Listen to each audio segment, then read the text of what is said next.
Olá, sejam bem-vindos de volta aqui ao canal. Faz tempo que eu não gravo nada para vocês, mas agora em 2022 os planos são ativar aí o canal do YouTube e trazer mais novidades para vocês sobre desenvolvimento pessoal, sobre constelação familiar, que é a minha área de estudo, principalmente, é a abordagem com a qual eu atendo os meus clientes, crio os meus programas e os meus workshops. Então já deixem o joinha para o YouTube poder saber que vocês gostam desse tipo de vídeo e mostrar para vocês toda vez que tiver algo novo.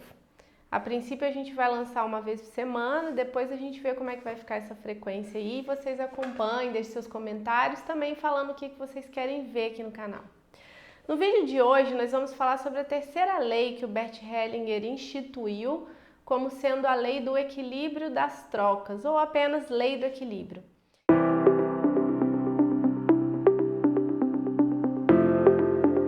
Ele trouxe 3 leis naturais, a gente já falou aqui sobre a lei do pertencimento e a lei do pertencimento vinculada à adoção. Como vocês sabem, eu sou filha adotiva e essa é uma área que eu pesquiso, é uma área onde eu crio produtos para entrega para pais adotivos, para filhos adotivos, mas eu não sou só filha adotiva, né? Eu sou mãe, eu sou esposa, eu sou profissional, empreendedora, então eu coloquei uma abrangência aí nas minhas entregas, saindo só do foco da adoção. Pois bem, hoje nós vamos falar da lei do equilíbrio para qualquer pessoa, né? Para qualquer ser humano. O Bert Hellinger fala que essa lei é a lei que rege os relacionamentos em linha, os relacionamentos onde não há hierarquia, onde duas pessoas chegam e essas duas pessoas têm o mesmo tamanho. Por quê? Quando a gente fala de hierarquia, a lei estabelece que quem chega primeiro no sistema familiar tem precedência sobre quem vem depois. Precedência é diferente de prioridade. Mais para frente a gente pode abordar isso para vocês entenderem melhor. Quando a gente fala de equilíbrio, é como no relacionamento de casal. São dois seres, ali não existe precedência, não é estipulado pelo tempo em que cada um chega nesse sistema, nesse relacionamento. Os dois têm o mesmo tamanho, então o que predomina, a gente vai falar agora sobre essa troca dinâmica que tem que acontecer. Também existe equilíbrio, ou deveria existir pelo menos, nos relacionamentos entre pares, num trabalho, sócios, amigos, colegas, tá? Entre irmãos, a gente já falou em outro vídeo, o que impera ainda é um pouco a lei de hierarquia. Então vamos logo falar o que é esse equilíbrio aí, né? Vocês devem estar falando, Equilíbrio tá equilibrado, né? é óbvio. Mas lembrando daquela balança antiga, que tem aqueles pezinhos, né?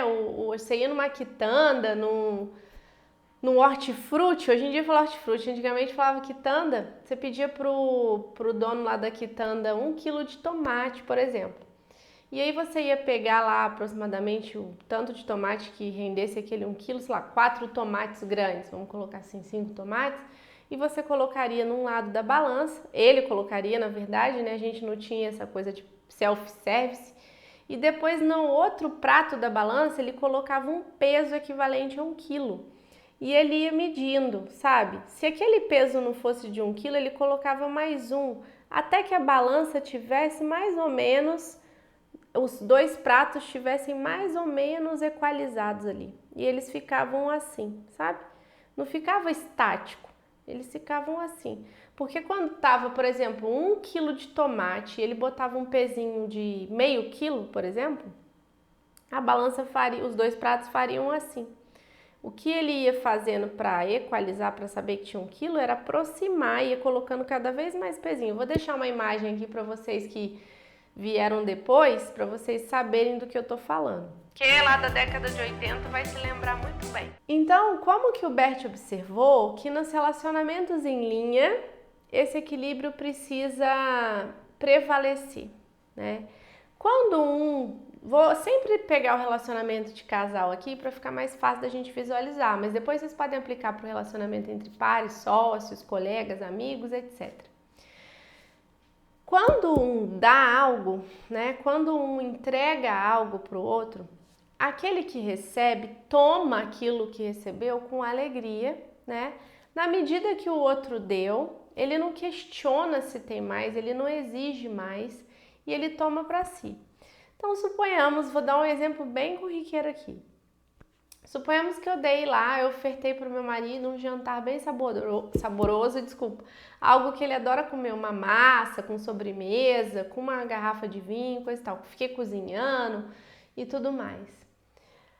Nele, dentro dele, existe uma necessidade, né, de todo ser humano, tá? Intrínseca, de retribuir aquilo que foi ofertado. É como se houvesse uma pressão dentro dele para fazer algo para mim, para que eu também ficasse feliz, satisfeita como ele ficou. Só que dessa forma, Humberto observou que a pessoa que retribui um pouquinho mais. É como se ela falasse assim: ela me ofertou um jantar com uma garrafa de vinho, com a sobremesa, etc. Da próxima vez, ao invés dela cozinhar, o que eu vou fazer? Eu vou levá-la para jantar fora.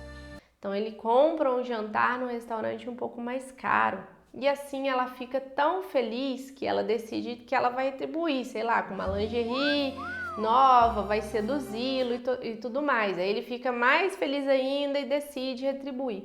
E assim os relacionamentos vão evoluindo, vão ficando cada vez mais harmônicos, sempre nessa troca equilibrada de um pouquinho mais. E aí a balança vai fazendo isso aqui. O oposto também, Bert observou, o que a gente poderia chamar de, dentro de um conceito moral de vingança, né, de troco, na verdade ele viu que não é vingança e sim uma reparação. Então, quando alguém faz algo para mim que eu não gosto, que me chateia, que me magoa, o Bert observa então que existe a necessidade de se pedir uma reparação daquele mal que foi causado. Então, a vítima pediria aí ao algoz que ele reparasse aquilo a fim de que a balança voltasse a ficar equilibrada. Por quê? Imagine então que meu esposo me traiu. Traição, né, dentro de um relacionamento de casal é uma falta grave, né, porque abala a confiança e tudo mais. Mas suponhamos que depois de muita conversa, nós temos um filho e ele fala que ele errou, até porque a gente sabe, depois eu posso até gravar um vídeo sobre isso, que na traição existe uma participação inconsciente de ambos, né, qualquer um ali do casal, ele entrega algo que vá corroborar naquela traição, não é só um que trai. O outro também acaba que por pedir inconscientemente para ser traído, mas isso aí é uma outra história, não vou nem entrar nesse mérito agora. Então, suponhamos que meu marido veio, disse que sente muito, né, que ele cometeu esse deslize, coisa e tal, e eu decido pela história que nós já vivemos, pelo amor que eu sinto, por acreditar de fato que ele, sei lá, se arrependeu, pelo filho, pela família que nós temos, eu decido que a gente vai continuar junto, botar uma pedra em cima disso. Só que essa pedra, ela não existe, né? O que acontece? Eu fico o tempo inteiro jogando na cara dele que ele me traiu, que ele fez assim, que ele fez assado. Eu falo que não confio mais nele. Eu começo a implicar com as saídas dele. O que acontece? Eu, ao invés de vítima, passo a me tornar o quê? O algoz dessa relação. O jogo vira, né? É como se eu dissesse para o mundo que eu sou uma santa, né? Só faltava um anjinho, só faltava colocar a auréola aqui na minha cabeça. E ele é o demônio aí, o devedor, aquele que me maltratou, enfim, o pecador. O Bert diz então que um relacionamento eficaz, efetivo, só ocorre entre dois pecadores. Por quê? Quando eu me coloco como santa, como um anjo, como a vítima, e ele como algoz, existe um desnível aqui. Então, não tem como a gente se relacionar. É necessário, então, que eu enquanto vítima, peça uma reparação, que não é vingança, é apenas um troco. E quem exige o troco nas relações é quem sofreu a avaria, a lesão, né, a mágoa, enfim. Então, se ele chega para mim com um pedido de desculpas,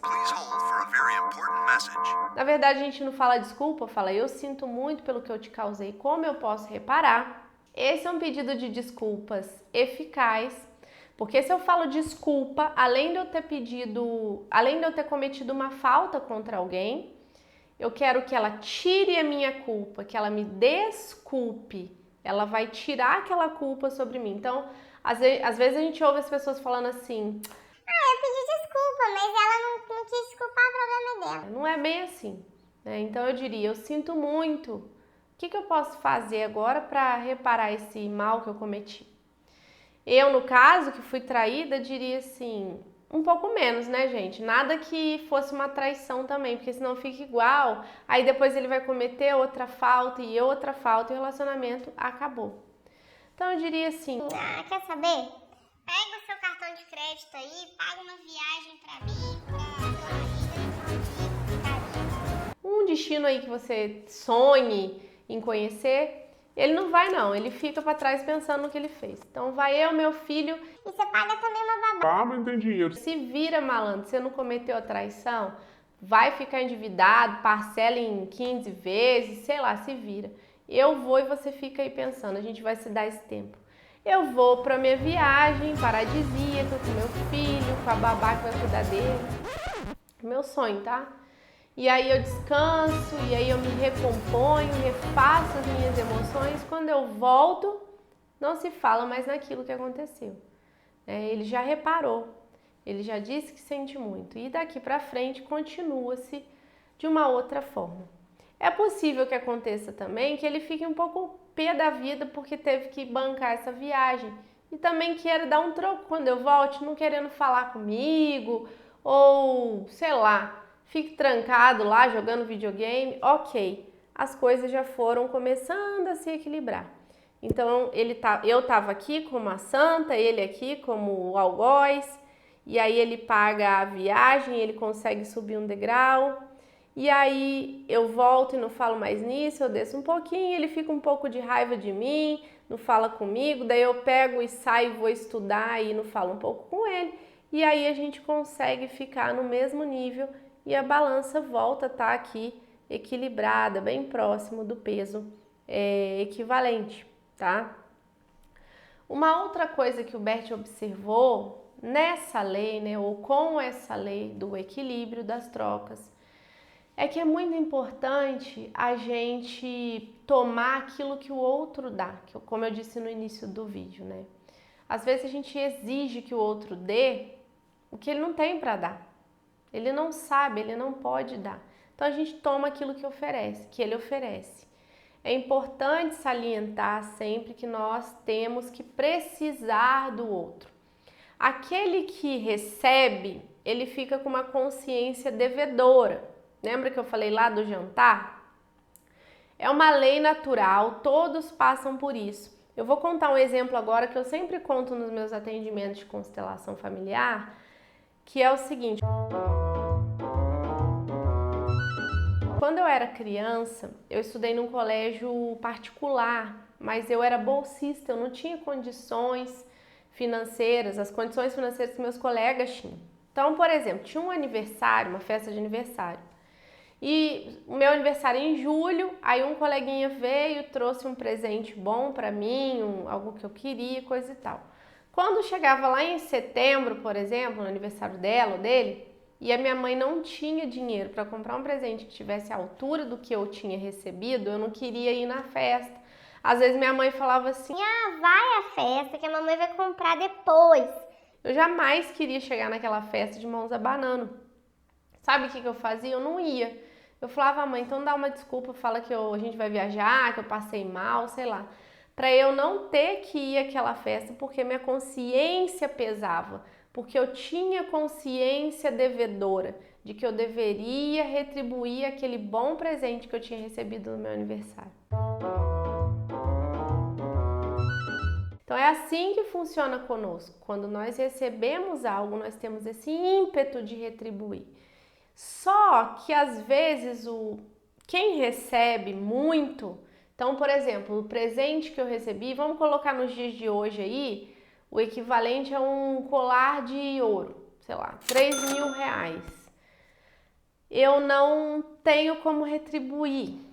Sabe o que eu faço? Eu não vou à festa.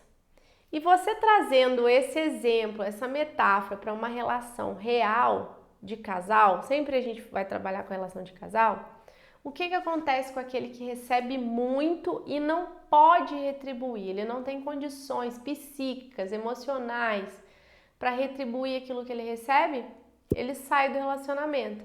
É como se ele sofresse lá naquela balança uma pressão para, sair fora. Ele não quer nem ouvir falar mais daquilo. Então a gente vê caso, vou falar, né, da minha experiência enquanto mulher, de mulheres que às vezes entregam demais para os seus parceiros, elas se doam demais. E aí a gente está falando de qualquer âmbito, qualquer situação de entrega, tá? Pode ser na casa, no cuidado com a casa, no cuidado com ele próprio ou ela, se for uma relação homoafetiva, no cuidado com os filhos, também trazendo dinheiro para casa. E aí o que ela faz? Quando ela entrega demais, quando ela se doa demais para aquela relação, querendo que a relação aconteça, ela acaba cobrando demais também. É como se ela falasse, tá vendo? Eu tô fazendo aqui, você também tem que fazer. Isso não funciona. O Bert observou que não é assim. Aquele que recebe, ele tem que dar conta de receber o que ele está recebendo, porque senão ele vai embora. Lembra do exemplo da festa? Se eu receber um colar de 3 mil reais e depois eu não tiver dinheiro, eu nem vou à festa. Então eu me afasto, porque eu não dou conta, aquilo pesa. Então, sabe quando vocês vão na casa de um mineiro? Tô falando mineiro porque aqui no Sudeste, né, o mais próximo exemplo que eu tenho de pessoas que cozinham muito bem, que atendem muito bem seus convidados, mas eles têm a tendência de forçar, porque se você recusa o alimento, parece que você tá fazendo desfeito. Então você Come uma broa, depois um pão de queijo, depois vem um pão de queijo recheado com não sei o que, depois tem um outro bolo. você já não tá aguentando mais, você já tá... Cara, você tá empanzinado. O que acontece? Você fala, ai, da próxima vez você... Ai, meu Deus, vou ter que ir na casa daquela Dona Maria lá que só comida, né, gente? Não tô aguentando mais. É mais ou menos assim que acontece numa relação em linha, né? Onde um sufoca o outro com tanto que ele entrega. O outro não dá conta de retribuir aquilo, não existe espaço para aquilo. Ele vai embora. Às vezes, como eu disse lá no início, uma dinâmica de traição ocorre por esse viés aí, do outro não conseguir receber. E aí, quando ocorre quando desequaliza, né, essa relação, quando fica assim, né, não tá equilibrada, tende-se a olhar para a relação dos pais, para a família de origem, para o que aconteceu lá.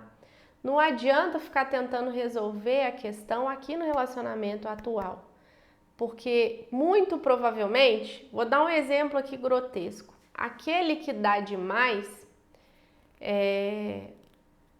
por exemplo, no caso de uma mulher, é uma mulher que pode ter querido lá no passado salvar a sua mãe.